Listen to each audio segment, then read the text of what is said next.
आठवड्याच्या पहिल्याच दिवशी शेअर बाजारामध्ये मोठी पडझड झालेली आहे। सेन्सेक्समध्ये 800 अंकांची घसरण झाली आहे, तर निफ्टीमध्ये सुद्धा 250 अंकांची घसरण झाल्याची माहिती आहे। आठवड्याच्या पहिल्याच दिवशी शेअर बाजारामध्ये मोठी पडझड पाहायला मिळते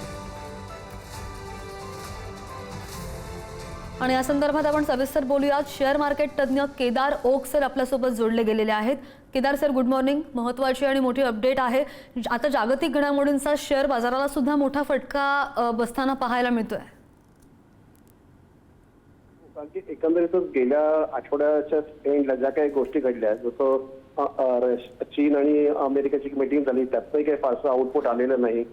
होमोरची खाडी ओपन करण्याबद्दल जी काही बातमी आहे त्याच्यावरही अजून संदिग्धता आहे आणि ओव्हरऑल आपल्या पंतप्रधानांनी अनाउन्समेंट केल्यानंतर जी एक अनसर्टनटी मार्केटने बघायला सुरुवात केलेली आहे ना, तर मार्केटने पण एक डिरेक्शन पकडताना थोडासा पॉज घेतलाय असं सध्या वाटतंय।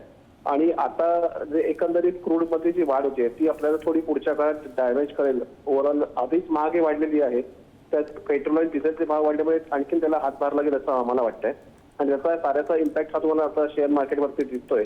खरं हा इम्पॅक्ट आता ऍडजस्ट व्हायला हवाय खरा, पण अजून तसं काही मार्केट ट्रेंड दाखवत नाही ओव्हरऑल। सर, पण आता यापुढे आकड्यांचा अंदाज आता काय वर्तवता येईल, कारण की सातत्यानं चढ-उतार पाहायला मिळतोय।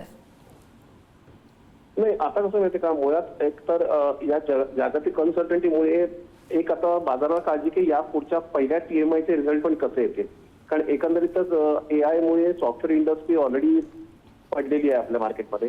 दुसरं डॉलर वाढतोय, त्यामुळे रुपयाचं जे अवमूल्यन चाललंय हाही एक मोठा चिंतेचा विषय आहे सगळ्यांसाठी। आता याच्याकरता खरं गव्हर्नमेंटकडनं, आर्थिक मंत्र्यांकडनं, रिझर्व्ह बँकेकडनं स्टेप उचलल्या गेल्या पाहिजेत। त्या अजूनही दुर्दैवाने घेताना कुठे दिसण्यात येत नाहीयेत, फक्त अनाउन्समेंट करून पंतप्रधान बाजूला झाले।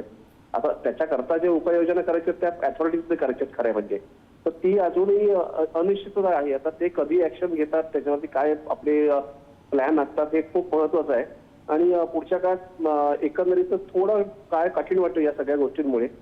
तो बघूया आता कसं मार्केट त्याच्यावरती बिहेव करत आहे। तुम्ही जसं म्हणालात ऍक्शन्स आणि प्लॅन्स बरेच महत्त्वाचे ठरणार आहेत।